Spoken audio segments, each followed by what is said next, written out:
Hello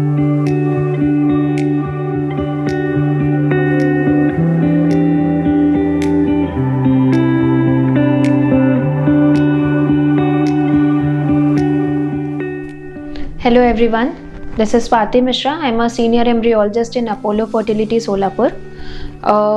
यहाँ पर मैं IVF से रिलेटेड ब्रीफ करने वाली हूँ for male factor.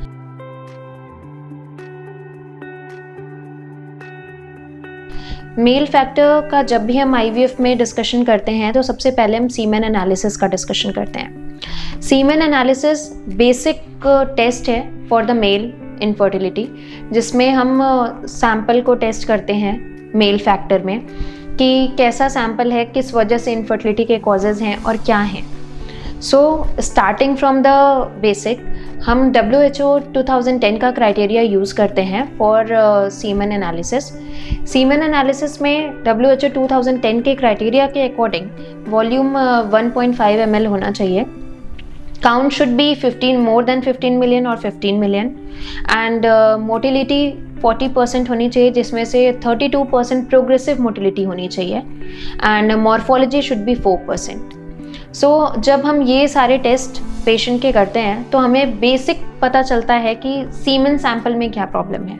If less than 15 होता है तो हमें पता चलता है कि डिफरेंट टाइप्स ऑफ सीमेन में जो भी कॉजेज़ होते हैं infertility, like terato, abnormal sperms हो गया, like azoospermia, there is no sperm in the semen sample and oligoasthenospermia हो गया. तो हम लेस देन 15 मिलियन जो होते हैं उसमें हम ऐसे स्पर्म्स को देखते हैं. किसी में मोटिलिटी अच्छी नहीं है, किसी में काउंट बहुत लेस है, किसी में स्पर्म्स ही नहीं है, या स्पर्म्स हैं they are abnormal by morphology और मोटिलिटी अच्छी नहीं है, बाय टेल डिफेक्ट है, हेड डिफेक्ट है, नेक डिफेक्ट है. There are so many defects in there. So उसके अकॉर्डिंग हम सीमेन सैंपल को सेलेक्ट करते हैं for patients procedure. Semen sample एक बेसिक हमारा है एंड सबसे मोस्ट इम्पॉर्टेंट भी है, बिकॉज विदाउट सीमेन सैंपल हम IVF या ICSI नहीं कर सकते. स्पर्म्स गुड क्वालिटीज़ के होंगे तो ही हमारे एम्ब्रियोज अच्छे बनेंगे. एम्ब्रियोज की ग्रेडिंग हमारे लिए बहुत मैटर करती है. If we put good quality of sperm for IVF और ICSI तो हमें गुड क्वालिटीज़ ऑफ एम्ब्रियोज मिलेंगे, जिसमें हम गुड क्वालिटी ऑफ एम्ब्रियोज में भी बहुत सारे ग्रेड्स होते हैं, जिसमें हम ग्रेडिंग के अकॉर्डिंग हम पेशेंट को ट्रांसफ़र करते हैं ताकि हमारे प्रेगनेंसी के चांसेस बढ़ सकें.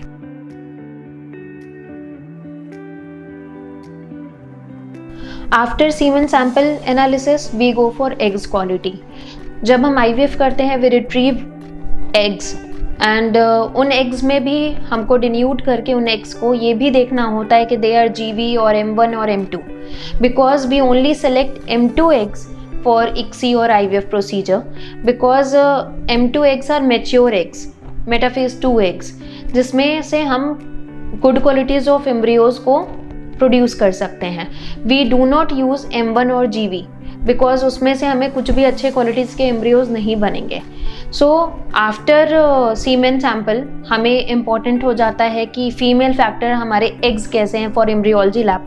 हमारे एग्स कितने निकले, कैसे निकले, उनकी मॉर्फोलॉजी कैसी है एंड एग्स की क्वालिटी क्या है. समटाइम्स हमें गुड स्पर्म्स मिल गए एंड हमने एग्स में इंसेमिनेशन कर दिया, ICSI कर दी, एंड तब भी हमें अच्छी क्वालिटी के एम्ब्रियोज नहीं मिले तो उसमें मेल फैक्टर इफ़ क्लियर है, DFI हो रखा है पेशेंट का, तो हमें कोई प्रॉब्लम नहीं है. बट उसमें हमें ये समझ में आ जाता है कि एग्स की क्वालिटी अच्छी नहीं थी.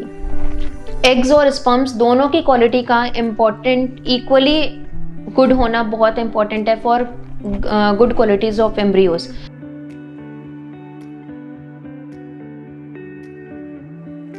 सो we mostly go through Day 3 और Day 5 ट्रांसफ़र.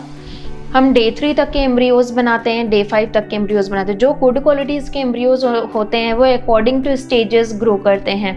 लाइक Day 1 पे उनका इंसेमिनेशन हो जाएगा तो हमें 2 PN दिखेंगे, Day 2 पे हमें 4 सेल स्टेज दिखेंगे, Day 3 पे हमें 8 सेल स्टेज दिखेंगे, Day 4 पे हमें कॉम्पैक्शन स्टेज दिखेगा एंड Day 5 पे हमें ब्लास्टोसिस्ट स्टेज दिखेगा.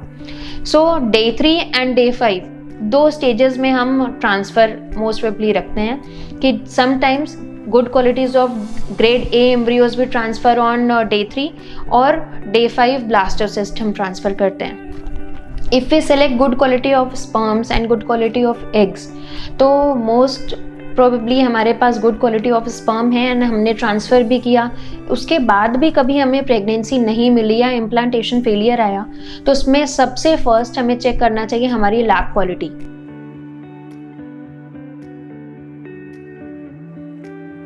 हमारी एम्ब्रियोलॉजी लैब क्वालिटी कैसी है, हम कैसे उसको मेंटेन करते हैं, वो मस्ट होना चाहिए।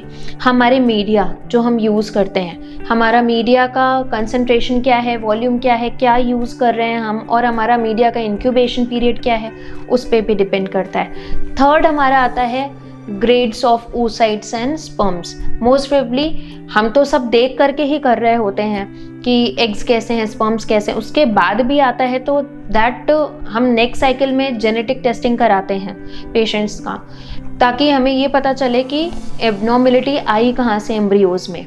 और कभी कभी मेल एंड फीमेल फैक्टर का एज बहुत मैटर करता है for good quality of sperms and eggs. उसके बाद भी जब एम्ब्रियोज अच्छे नहीं बन रहे होते हैं तो हम इन सारे फैक्टर्स पे वर्कआउट करते हैं एंड उसके बाद हम नेक्स्ट साइकिल के लिए उनको डेट देते हैं। और इफ़ एग्स अच्छी क्वालिटी के नहीं मिल रहे हैं या पेशेंट की एज ज़्यादा हो चुकी है तो हम उनको डोनर oocytes के लिए सजेस्ट करते हैं। इफ़ मेल फैक्टर में भी ऐसी ही प्रॉब्लम है, हाई डीएनए फ्रेगमेंटेशन है या अज़ोस्पर्मिक है, आफ्टर टीसा भी हमें नहीं गुड क्वालिटी ऑफ स्पर्म्स मिले, then we also suggest male factor to go for DS। Lastly, from the team of Apollo Fertility, हमारा सिर्फ एक ही लक्ष्य है कि हम हर पेरेंट का पेरेंटहुड का सपना पूरा कर सकें। Thank you.